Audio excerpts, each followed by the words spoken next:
into this conversation about yoga and thinking. And quite often we put yoga in the category of moving and breathing. However, as we will learn, there's a component to yoga that is very specific about how yoga connects not only our body and breath with the world, but how that combination is integrated into our thinking process. Our visitor, Dr. Anil Mundra, first came into my screen, like we have the screens here, during the pandemic. And I'd given a talk on the Yoga Bindu, and he said, "Oh, Yoga Bindu, Haribhadra, I'm working on Haribhadra." And he came sometime after to completion with his doctoral thesis at the University of Chicago, working with the ideas of difference and argumentation. And this dissertation, which I've read, is really quite splendid. And as he tuned in every Sunday morning, as we went through the Yoga Bindu, he really became an important resource and colleague, both in terms of expertise in Sanskrit, but also for his ongoing interest in the thought process of these folks referred to collectively as Haribhadra, who have this remarkable technique of positing, counterpositing, and then rather than concluding, allowing us to drop somewhere in the middle where we can acknowledge a little bit of a truth that is gleaned from a proposition put forward without having to surrender what one holds near and dear and true within one's heart, within one's breath, within one's body. So we are so happy to welcome to Southern California Dr. Anil Mundra, who is the Jain Studies professor at the University of California, Santa Barbara. And I want to welcome you and look forward to your presentation. And I also want to give a shout out to Dr. Satvir Khalsa, who I know very well for many, many years. And we had spent a little bit of time in Europe, and he's a leading Harvard researcher into the really the effectiveness of yoga practice. And I should mention that for many years, Dr. Mundra here was a resident counselor and academic coach in one of the colleges at Harvard. So welcome, Dr. Mundra.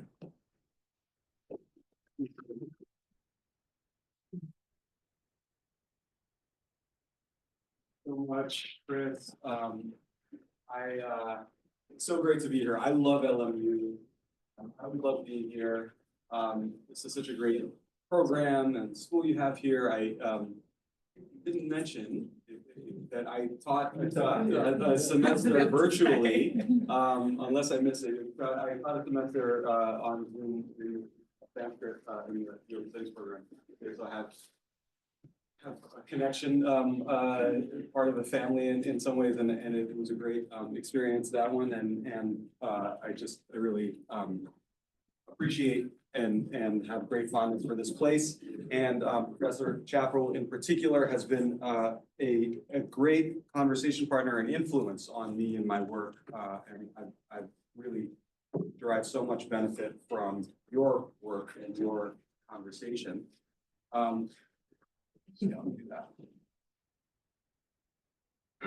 So I'm so happy to be back and be here.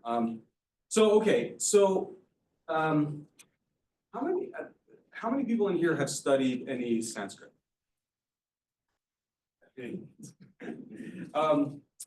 Okay, well, so, in any case, you all have heard the word yoga, you know the word yoga. By the way, are we good with the Zoom people? Are people able to see the slide? It is sharing, right? So, yeah, we're good. Okay. Thank you. All right. Most of you probably know, or maybe you know about the formation of the word yoga. Does any of you, so a couple people study Sanskrit, or anyone else know what the word yoga comes from in Sanskrit, what the sort of root etymological meaning of the word is? Does anyone know this? Remember this? Yeah. Isn't it Theo? Yes, exactly. So it comes from this verbal root in Sanskrit, yuj, which, let me see if I can.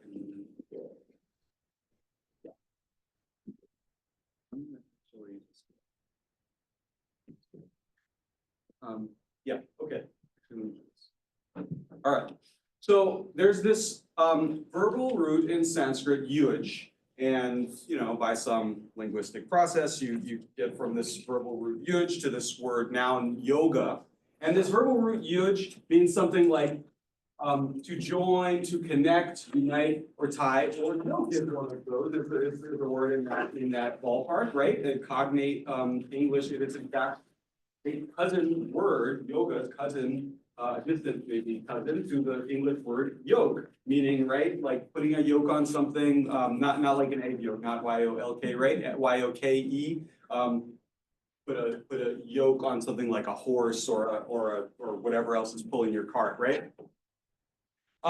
However, in most of the Sanskrit philosophical writings of the sort that I read in my research, these writings, a lot of the writings of like this figure Hari that Professor Chappell mentioned, and also and just a lot of the writing in that sort of time period, time, place, and genre. These are texts that make extended and complex arguments about metaphysics, the way the world fundamentally is, epistemology, how we can know about it, how we can know this way the world fundamentally is. These claims about how the world is and what we can know about it are very often discussed with this verb, a verb that comes from this root, the verb yujyate. That's a verb. So a philosopher will say some claim yujyate. This, and he makes an argument for it. I'm not going to tell you the translation of it yet because that's where I'm trying to get to. But we'll say, here's this doctrine or here's this claim, and then the verb that is the subject of this word is yujyate. This claim yujyate, let's say in English. Okay, so when I see this word in these contexts, yujyate, I generally translate it as is rational. That's my default translation for this verb. So that is from this verbal root yuj, meaning join, connect, unite, tie, we get this verbal root yujyate, which then, when it's applied to claims that are made in these argumentative philosophical texts, metaphysical, epistemological texts, usually, these claims, the philosopher will say, some claim is rational. That's how I like to translate it. Okay, some claim is rational, and then he gives an argument for it. It's usually pretty much always a he writing these texts in this period. So that would make this noun, yoga, this abstract noun that comes from this verb, right? When you make a noun out of this verb, it would make this noun mean something like rationality or reason, right? The noun form of this verb is rational. Reason in a sort of abstract sense, reason as an abstract thing. And in fact, you do often see it in that way, or often, maybe more often, you see the word yukti, just a different form, actually, from the same verbal root, to mean this thing, rationality, what it is that these claims are supposedly have, according to these philosophers, right? When they're trying to posit some claims.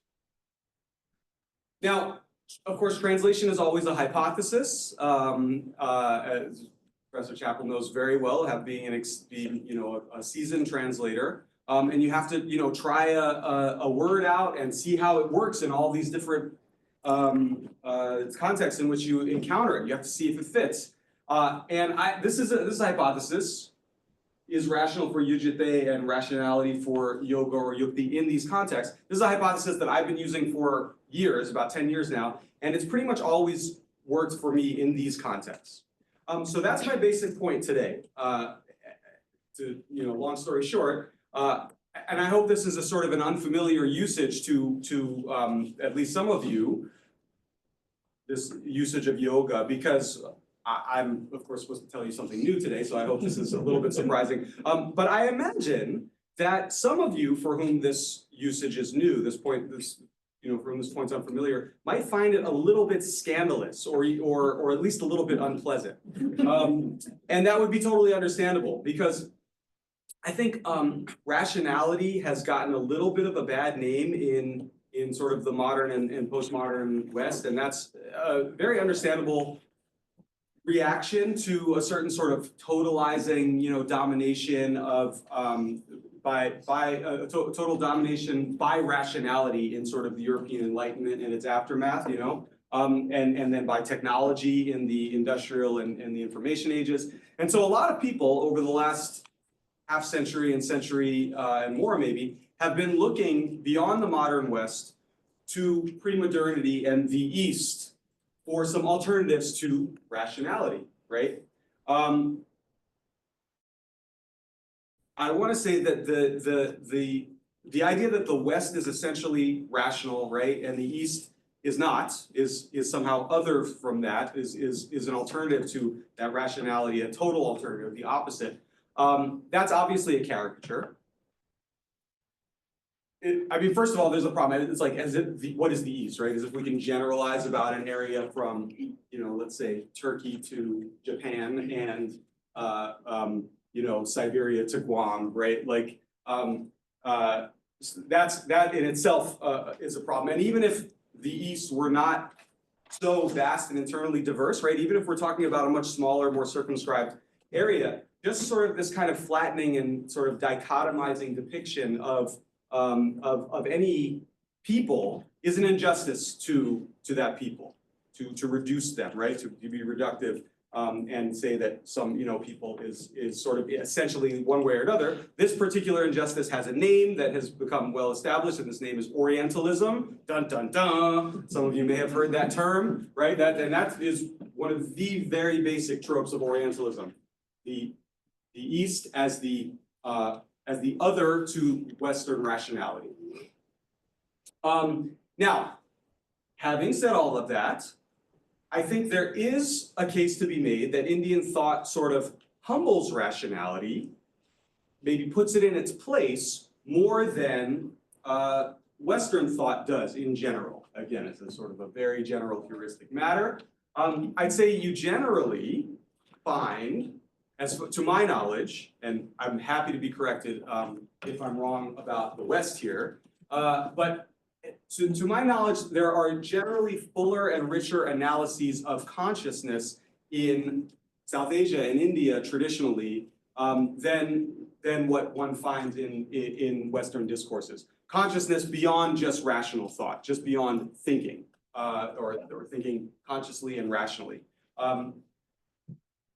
Indian metaphysics tends to delimit rationality within a sort of a more circumscribed area rather than simply equating rationality with all valid experience and sort of discounting or denigrating any experience that is not rational. So I think that is the general tendency in Western thought is to say that thought is essentially rational, and any thought that is not rational is particularly in the Enlightenment and afterwards. Any thought that's not rational is sort of second class. And in contrast, ancient Indian analyses take account of and theorize non-rational knowledge and how to achieve it much more fully, I think, than is generally found in the West. So, for example, I think it's a profound insight of Sankhya metaphysics. How many people have heard of Sankhya metaphysics in here? Sankhya? Okay, just a few. So Sankhya metaphysics is, is this kind of metaphysical system that can be thought of as kind of underlying or being in partnership with yoga practice, at least in like sort of the yoga of Patanjali, right? Very closely aligned with that. Anyway, if you want to know more about that, you talk to Professor Chappell. I think it's a profound insight of Sankhya metaphysics that consciousness, which is fundamentally is the fundamental nature of what Sankhya metaphysics calls the person, the basic essential person, Purusha. That consciousness is distinguished from the mind. That there are these are different concepts and different things, consciousness and the mind. Consciousness on one hand, and the mind and reason and thought generally, which goes by, there are various names for this in Sankhya, buddhi, manas. All of these are transformations in Sankhya metaphysics of nature, prakriti.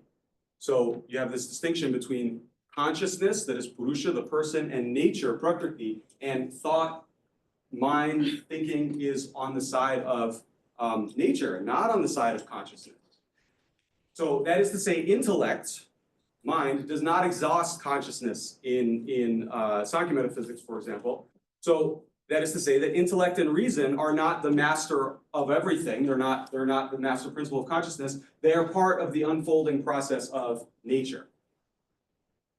So that's one example of a way in which one strand of ancient South Asian philosophy and metaphysics sort of puts thinking and rationality in its place in a more circumscribed domain than I think we're usually accustomed to thinking of it with regard to conscious thought. And yet, what I want to say is that rationality is still there in Indian philosophy. It still has a place, and in particular, it has a central place in the sorts of texts that I have characterized as philosophical writings. In fact, there's been a lot of searching and debate about what exactly counts as a philosophical text in classical South Asia, right? The term philosophy is a Greek term. It has a particular history in the West, referring to certain things. How do we apply that to India, to South Asia, beyond the West, beyond modernity? Difficult question. I would venture to propose that this could almost be like a criterion of what it is to count as a Sanskrit philosophical text. That we find these usages pervasive, these usages of the term yukti, meaning rationality, and as a regulative principle in these texts. The closest thing that we have to what scholars like to call an emic term for this kind of discourse, emic meaning the term from the discourse itself, right? So like a Sanskrit term describing that is a category for these kinds of texts. This is what we're calling philosophical, what I'm calling philosophical. Closest thing that we have in Sanskrit discourse, in Sanskrit texts themselves, is the term nyayavada. I'm not putting it up there, it doesn't matter. But I might translate this literally nyayavada as sort of logical argumentation.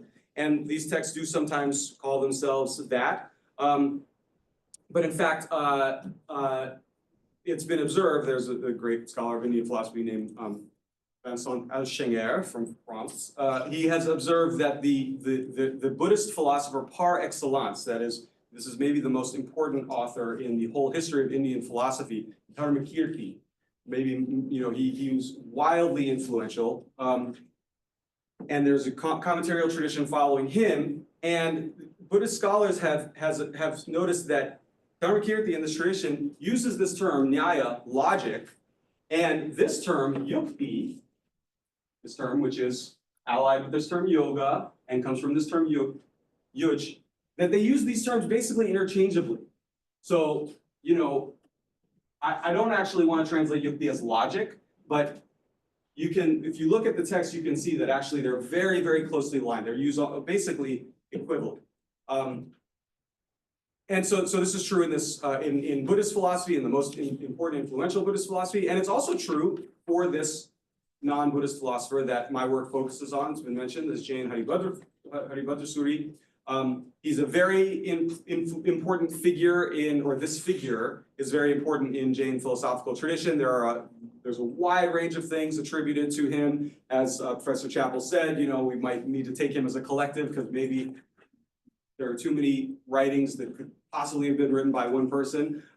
Narrative stories. There's an unusual example of satire, maybe one of the few satires in pre-modern Indian literature. Catalogs of various doctrines. There are treatises on proper monastic conduct, proper lay conduct, various independent philosophical essays. And also, this figure is credited with the seminal texts on Jain yoga, yoga in the more usual sense of spiritual practice, the more usual sense that we're accustomed to, yoga as it generally means in like the term yoga studies.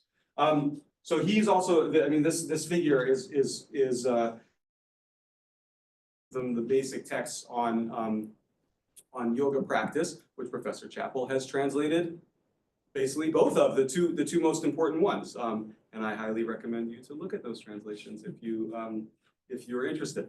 Okay, but I'm not going to talk about the yoga texts yet. I'm going to come back to those. But first, I'm going to start with one of these philosophical essays to show you some examples of how Haribhadra uses the term yoga and more frequently yukti in this sense of the concept of rationality or reason.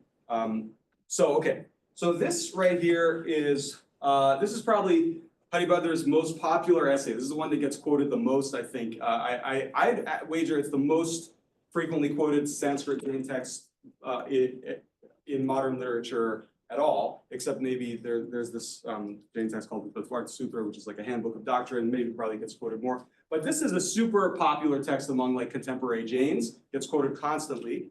And what the title of this text means, Haribhadra's Loka Tattva Nirnaya, the title means it's a settlement with popular principles. It means that Haribhadra is going to basically evaluate various popular ideas, in particular, popular ideas about God, and particularly the idea of creationism. That the idea that there's some supreme deity who created the world and governs it, judging and punishing and rewarding people, meting out punishments and rewards, smiting people, and so on. Jains, you may or may not know. Does anyone know what the Jain view? Except for Professor Chappell, I'm not going to. You're not allowed to answer this question. Does anyone else know what the sort of Jain view of the creation of the universe and the role of God in it is? Has anyone studied this? Anyone know anything about it? So basically, Jains understand the universe to be eternal, beginningless, and governed pretty much by karma. And maybe natural laws, and but that basically some theistic deity doesn't really have a place in this universe. It's not that there's this whole question about whether Jains are atheists or not. It's not that they don't think that there are gods. They do think that there are these powerful heavenly beings and stuff, but not that that there was some supreme deity that created the universe and is running things, is running the show. The Wizard of Oz behind the curtain. That's not the Jain view. So Haribhadra's basic thesis in this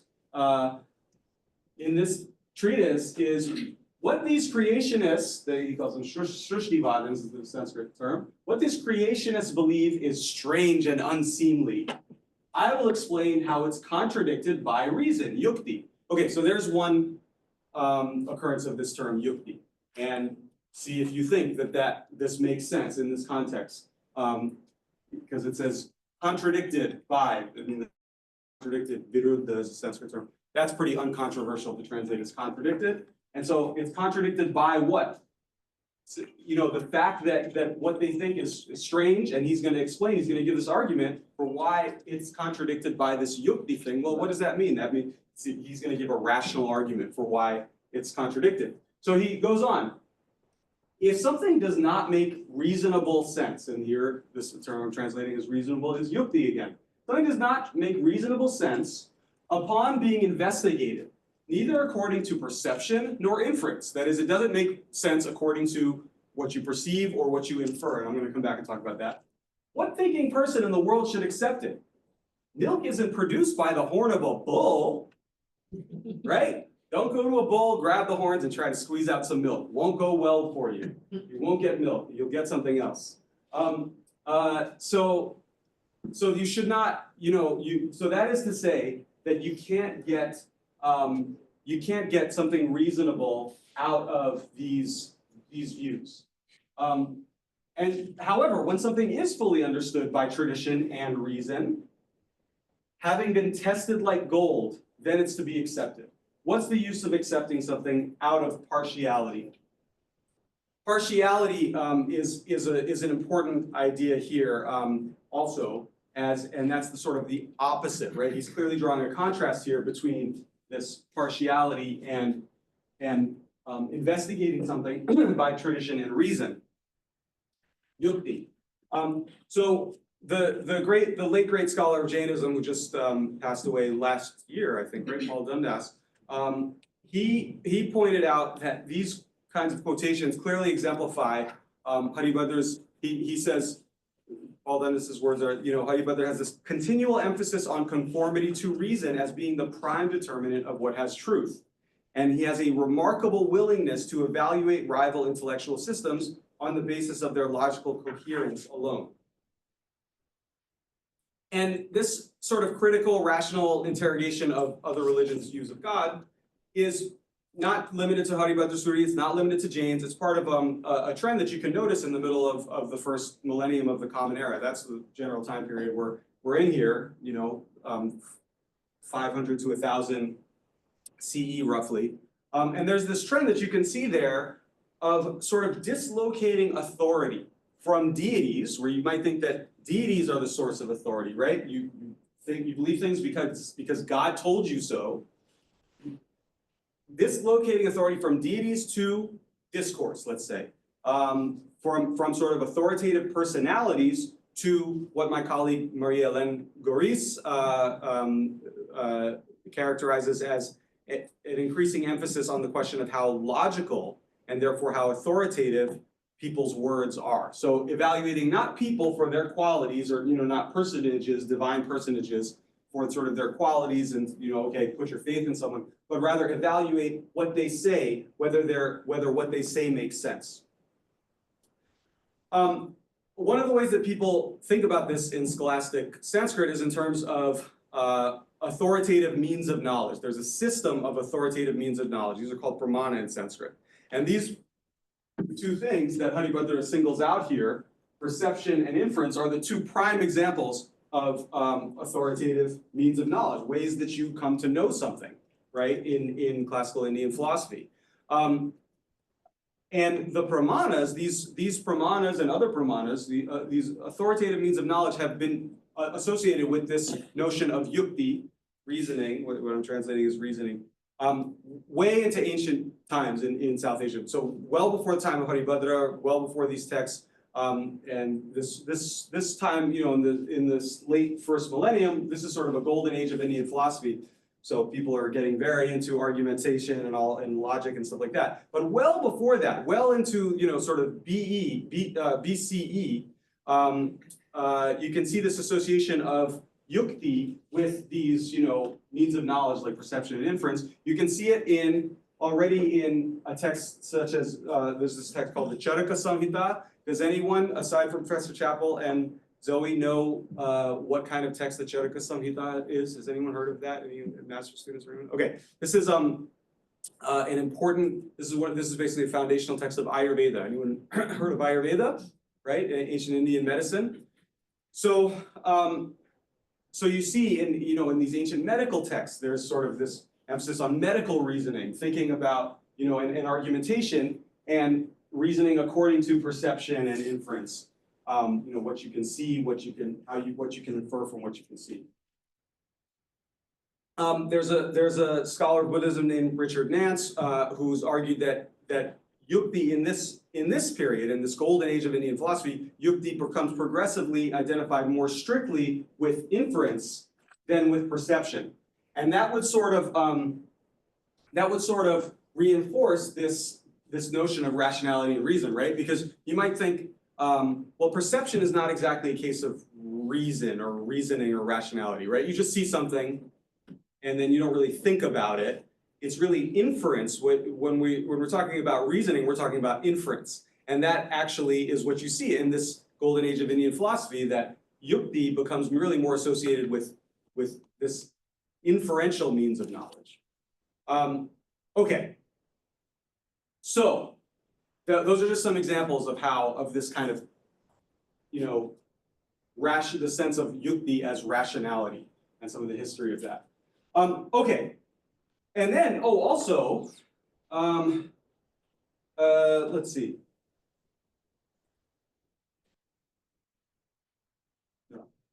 Sorry,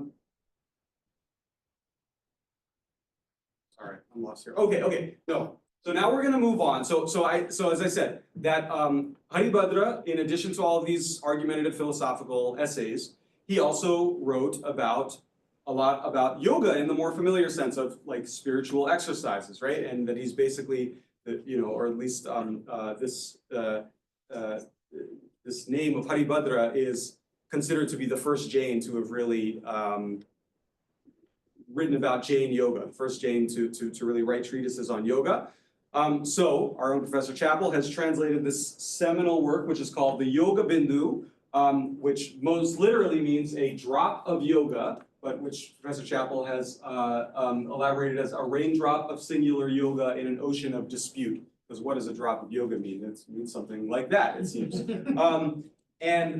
So he begins the text after worshiping the Jinnah and paying obeisance to the Jinnah, doing a namaskar to the Jinnah. He begins the text by saying this: each impartial, knowledgeable person who is established in the way of authenticity knows the harmonious nature of truth among all yoga texts. And the term, you see this term impartial again here. Now, does anyone remember where we saw that before? This is a term, the Sanskrit term here is madhyastha. We did not see this Sanskrit term before. But we saw that the same translation, impartial, of a different term. Does anyone remember seeing that? We saw actually partiality on the previous slide. What's the use of accepting something out of partiality, pakshapata? So it's the opposite of being reasonable and rational. So here, the one who's impartial is one who is rational. Okay, if we negate the negation, the madhyastha is someone who is reasonable, who is knowledgeable, right, and is established in the way of authenticity. They know the harmonious nature of truth among all yoga texts. So he then goes and explains and talks about the characteristics about what rational people really believe to be true in yoga. What it is that rational, knowledgeable people know is true in what all the yoga texts share in common that is rational among them. And so he goes on. Here's one of the basic items. This is a few verses later. One of the basic things that all rational yogis think. Due to its goal of liberation, that is yoga's goal of liberation, the pursuit of yoga is followed with effort by the intelligent ones. This pure, true system, beneficial to one's being, should be sought with great longing. And then he goes on, if the scope, the essence, and the result align, yujyate is the word for align here, then this would be yoga, according to the primary meaning of the word yoga, to connect. So what he's doing here is he's giving a sort of an etymological explanation of the term yoga. He's saying it comes from this word yujyate, and why? Because I told you already, right? It comes from this verbal root yuj, right? Which is the verb is yujyate. Why? What is it that is being yujed? What is it that's being united or connected or whatever? It's the scope, the essence, and the result. Now, so this is the same verb that we've seen,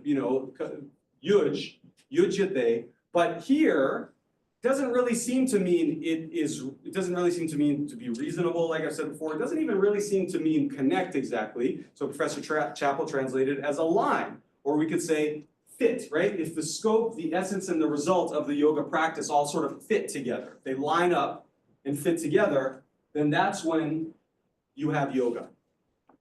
So this is another sense of yuj in yoga that you very often see. Fit, for something to be fit or appropriate or fitting. Not to be confused with fitness that you get if you go to Core Power Yoga every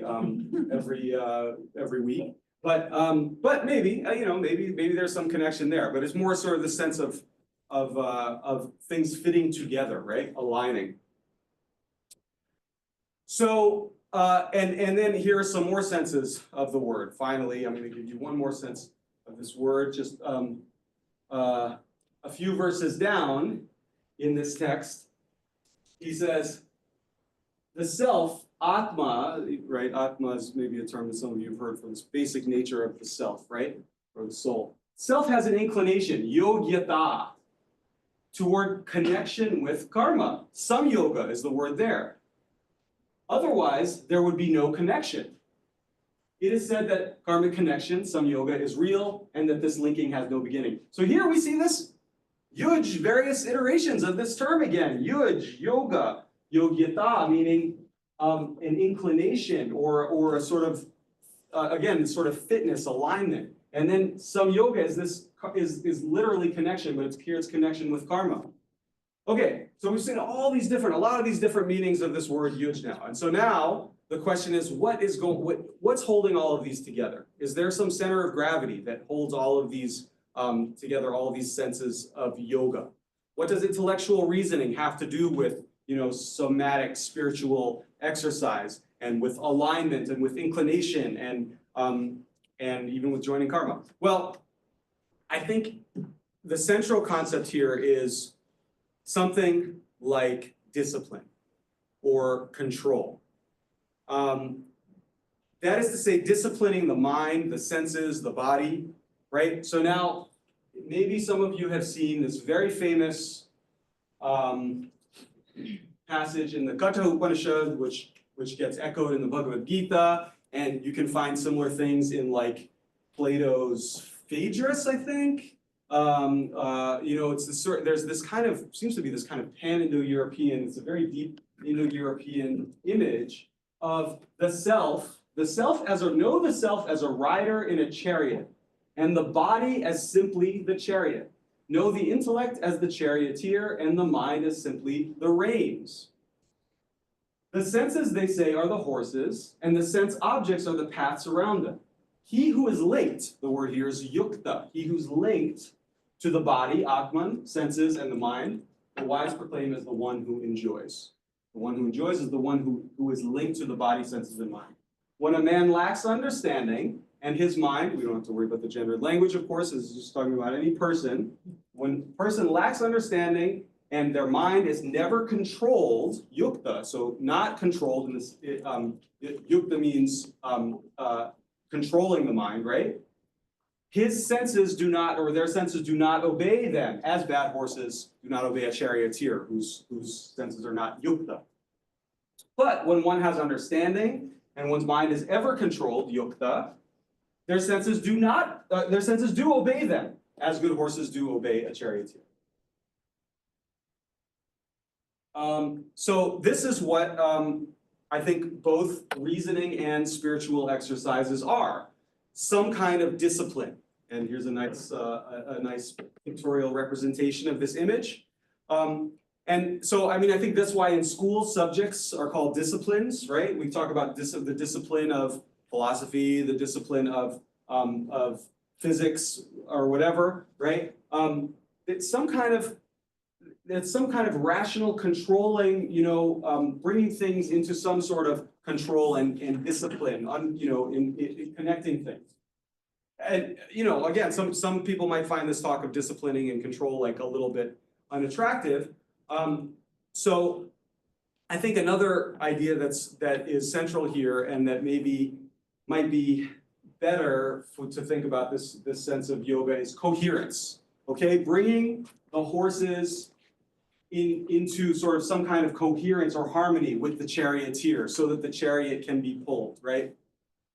Using the reins to sort of bring everything together, to bring things into alignment and fit. Okay, so that's what I wanted to tell you about the various senses of the term yoga. So, I'm open for questions.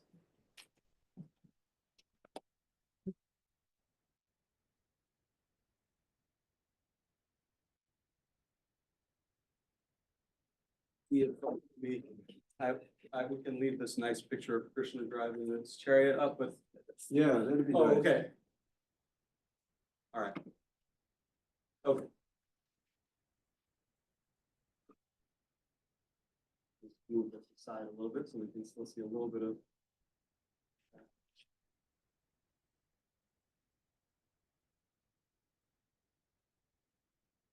open for questions. Yes, Professor Chappell.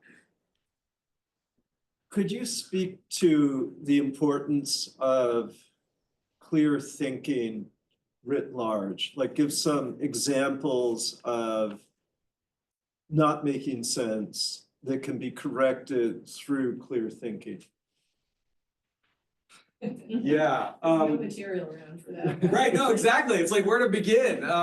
Because, and in fact, this is how in these philosophical texts that I spend my days reading, this is much more frequently how it's used. It is much more frequent that someone says na yujite, this doesn't make sense. Yeah. Rather than saying that something does make sense. It's critically looking at something doesn't make sense because it is self-contradictory, or because it contradicts something else that we know to be true, or because it contradicts, perception or inference. And then they say, no, this is not clear thinking, and so therefore it has to be rejected. An example, I really like the example that Haribhadra uses to argue for. He has this particular doctrine of non-one-sidedness, many-sidedness. That's a whole other can of worms that I'm not going to really open up. But anyway, he gives an example of, you don't actually have to talk about non-one-sidedness to understand this example. He says, look, you have to be able to distinguish, and in fact, he says that some Indian philosophers they don't have a philosophy of language that allows them to distinguish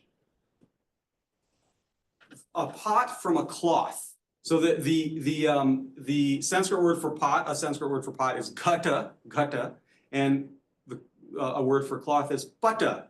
So they kind of sound like each other, but you have to be able to distinguish a pot from a cloth. Why do you have to be able to distinguish those things? Well, lots of reasons. One reason is, let's say, you want to go get some water, want to go fetch some water from the well or whatever, or you better get a pot to fetch that water. Because what happens if you can't distinguish a pot from a cloth, you take a cloth to fetch the water, you're going to get very wet, and then your water will not be there when you need it. So that's a place where he uses this term yujite all the time. And of course, you might wonder why anyone would confuse a pot and a cloth, but there are actually, philosophers do all kinds of weird things. So, just take my word for it. So there are some principled reasons that some people actually sort of like can't make this distinction. And then he says that doesn't make sense. That is irrational to have the views upon which you would end up conflating a pot and a cloth. There's an example. I hope that's a. Is that a compelling enough example? How about a everyday, like what's happening now in the world example? Yeah. Nobody better be recording this with a cell phone. You're not going to get me. What should I say? I mean, I thought the pot and the cloth example was pretty everyday and also innocuous. Oh gosh. Okay. Well, I don't know. Can you think of any? You're as well as I can. Yeah, I have a cell phone. So I was recently told that in the name of efficiency, half of the people that manage the dispersal of Social Security checks should be fired. Yeah. That does not seem to align with how bureaucracies work. Yeah. I love that example. Again, I hope this doesn't end up getting us either of us deported. But I was recently listening to listening to an audiobook of philosophy by a professor of philosophy who pointed out that it's typical it's typical of a certain kind of popular political thinking to prioritize efficiency, to say that efficiency is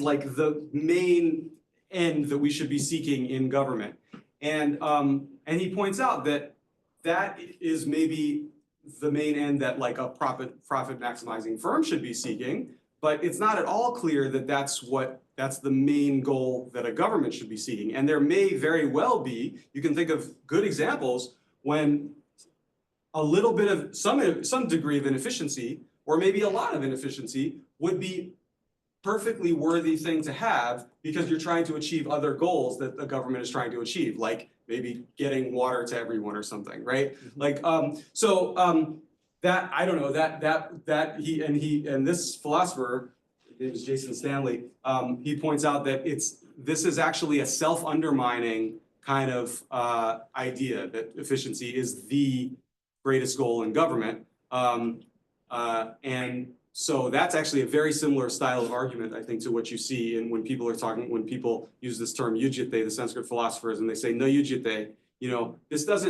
this is not rational to actually think, if you really push this forward and think that the main thing that all government should be doing at all time is maximizing efficiency, it doesn't actually make sense. Yeah, so. I work for a public university, so I hope I don't now get fired because I have been not maximizing efficiency. Yeah. I have a question. Yeah. Your thesis is about yoga and rationality. I was wondering how, I'm pretty new to yoga philosophy, so how groundbreaking is it that yoga philosophy is actually very rational? Is that something so new? Were there other theorists before you who claimed that? And what is unique in your research? Well, I want to clarify that I'm not making the claim that rationality is central to yoga philosophy to core, because I'm saying that there's sort of like different senses of yoga, and that there's the sense that we're used to, which is like these holistic spiritual practices. Let's just say, that's the best gloss I can think of for yoga practice in the sense that we're used to, right? Spiritual practices. It involves practice of the body, practice of emotions, and meditative practices and all sorts of stuff. And I actually haven't really talked about where rationality fits into those. Let's say the things that are counseled by Patanjali in the Yoga Sutras, So I'm not actually making a claim about that. I'm just talking about the word yoga and the different ways it's used, and that it is used in this quite distinct sense of rationality, but that we can see that there's some relationship, that this is not just an ambiguity in the word. This is not just some sort of ambivalence or equivocation, that there's some real relationship between yoga as rationality and yoga as spiritual practice. That we can now and then, you can look at actual yoga writers and theorists, who see, the ways in which rationality is. And there are. Professor Chaplin and I are reading a text right now where there is some place for sort of rational interrogation, and I think you can see that in some places in Patanjali's Yoga Sutras. I don't think that's. I don't think for Sanskritists and like people who really who are very steeped in this literature, I don't think that's a super surprising or innovative claim. I think it's more, as I said, I think it's more challenging to sort of certain popular conceptions of yoga. But like this, what I pointed to, this sense of the word yukti or yoga is very, very commonplace for people who read this genre of Sanskrit. Not necessarily. Sanskrit literature is massive, and so there's a lot of different genres. So some people who maybe read mostly like story literature or something might not actually have seen so much of this usage. But people who read philosophical literature, it's all over, and so it's not surprising. This is not something that I'm going to publish a paper about as some sort of groundbreaking research. This is something that I wanted to bring to this sort of teaching environment, Yeah. Yeah.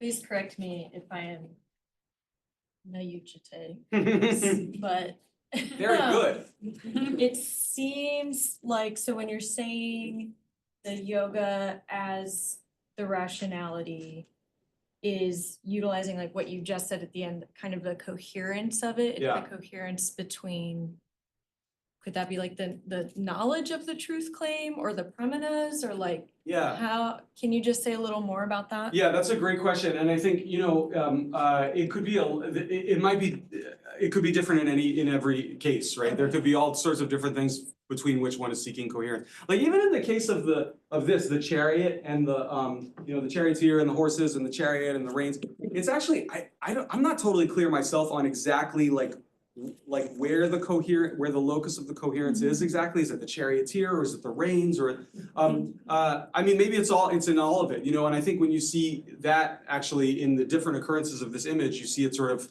cashed out a little differently, and the word yukta you sort of used for different places in that image. So similarly, in philosophical context, it could be a lot of things. I mean, very often it's so this term na yujite, this verb, this is a passive verb that it's not transitive, so it doesn't actually say what it says. It has a subject and it says some claim is irrational, doesn't make sense, it's incoherent, but it doesn't actually have to take an object and say it's inconsistent with X. X is inconsistent with Y. It doesn't need to, the grammar of the verb doesn't require that. So there's all sorts of things that could be going wrong, and it is, as you say, it's very often like, well, this just contradicts everyday perceptions that we all know to be true, The sky is, okay, the sky's red. No, you think. I mean, you look out the window, the sky's blue. Okay, or more complex. It could be something that requires many steps of argumentation, and finally you conclude that no yujite because it doesn't cohere maybe with other items of belief. One thing, this actually does go back to I showed you in the first set of verses I showed you.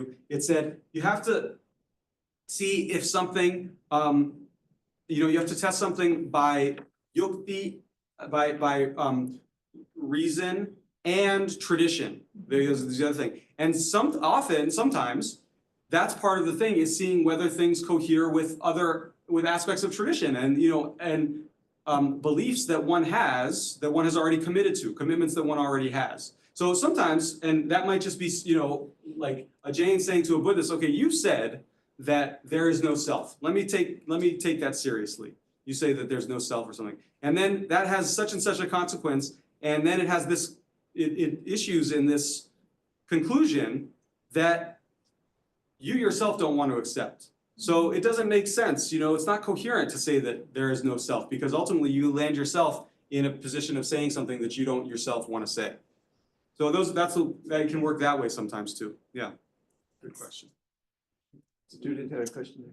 Yeah, I think you sort of answered it a little bit, but it was kind of going off of like this conversation about modern day as well. But like this whole idea of rational is such a subjective term, and so like I'm curious, like for them, Yeah. did they have like a definition of like what is rational? Because I mean, you look at like common day right now, and like we have in our country, like there's two very like butting head groups, and their ideas of rational are completely different. And like, does that mean that both of them are irrational, or like where is rationality? How do we determine what? Yeah, great. That's a great question, a deep question. So I talked to where really the sort of it's set out in this literature about like what really counts as rational is in text. So this term that I use, nyaya, and you have these logical handbooks, textbooks that exhaustively explain how proper thinking and like what the canons of rationality of logic are, including, and not just logic, not just what we think of as logic, but including sort of using your perception properly and stuff like that.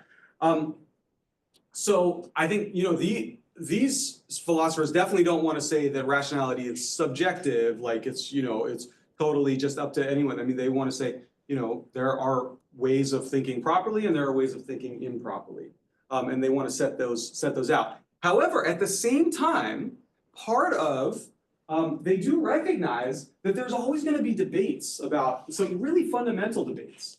And there's always going to be real deep disagreements about what really is the right way to think about something. And they build that into their systems of logic and debate. And so one of the rules in sort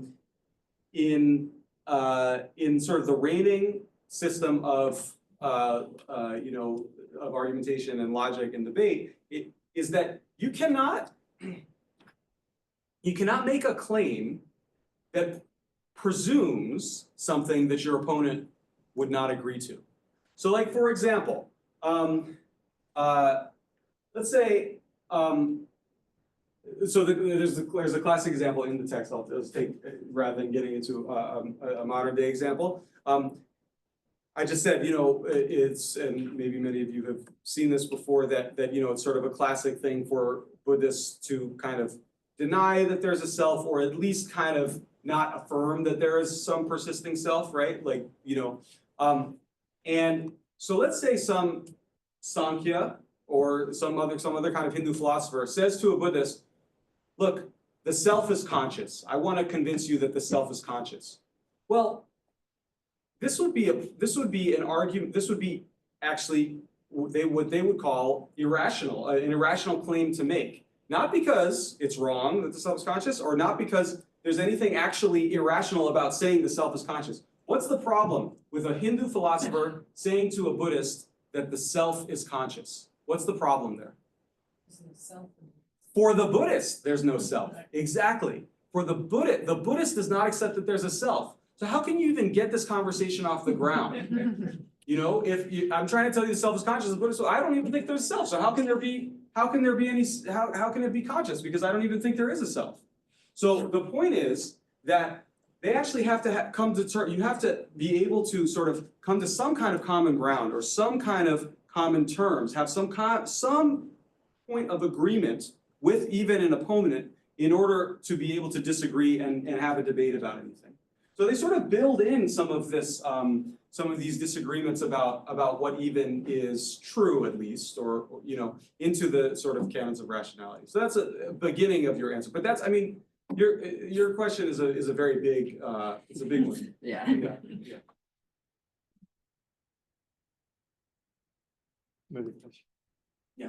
Yeah. In Sankhya metaphysics, you talked about how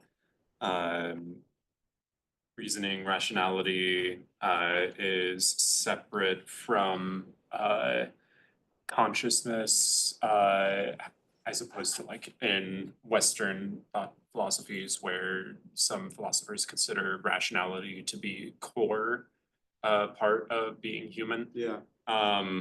Would in Indian philosophy, would there ever be situations where thinking would be encouraged outside of rationality? And are there any scenarios that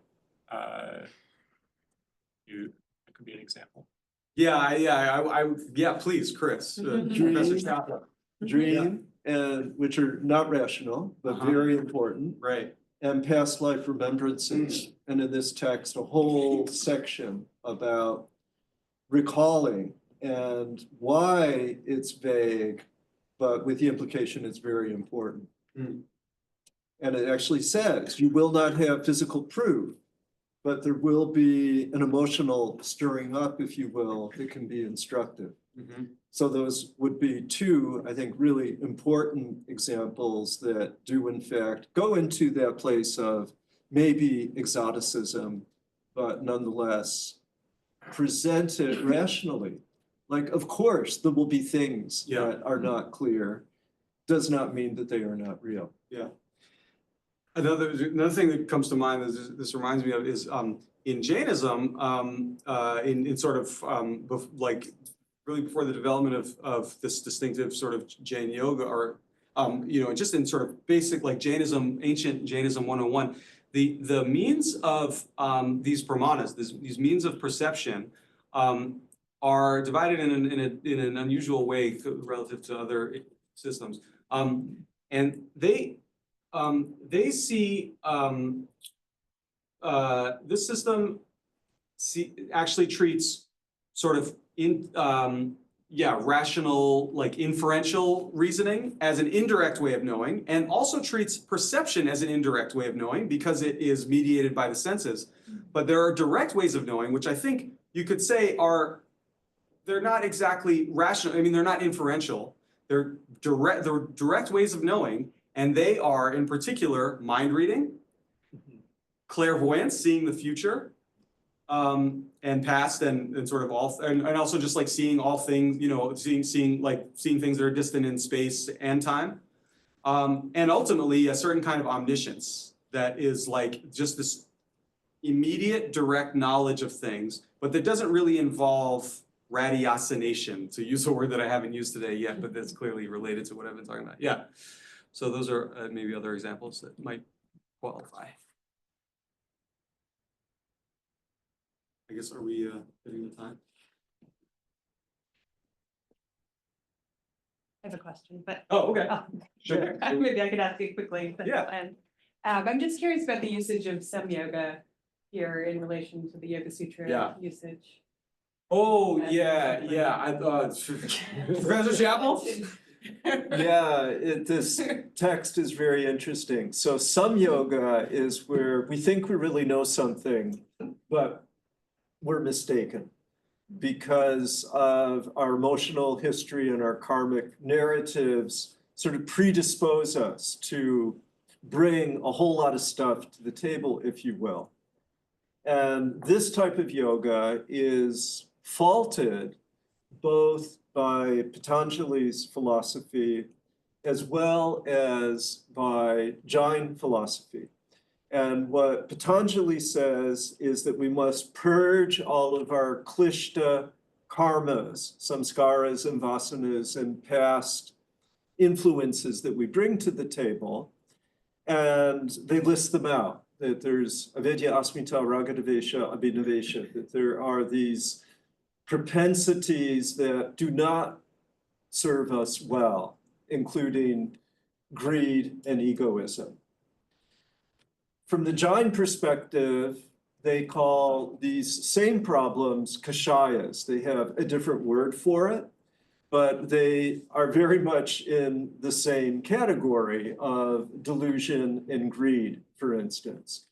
And those characterize the some yoga, the things that get us into trouble. And what we need to do is to do viyoga, which is to become discerning, leave off and leave behind those things driven by ego and greed in order to see things as they are. That's how I would do the word samyoga. No, it's interesting. I'm just thinking in relation to in the Yoga Sutra where it's sort of both the problem and the solution. Absolutely, So yeah. in some way it's the same. So then you it's have to just a little- interrogate and Yeah. say, why? And that's the beginning, yes.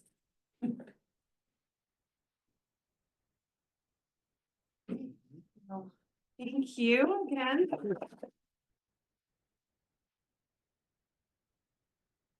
Everybody for joining us. This is our last talk of the semester, but we have a bunch of fun talks coming up in the fall, so not in this class anymore. Hopefully keep joining us.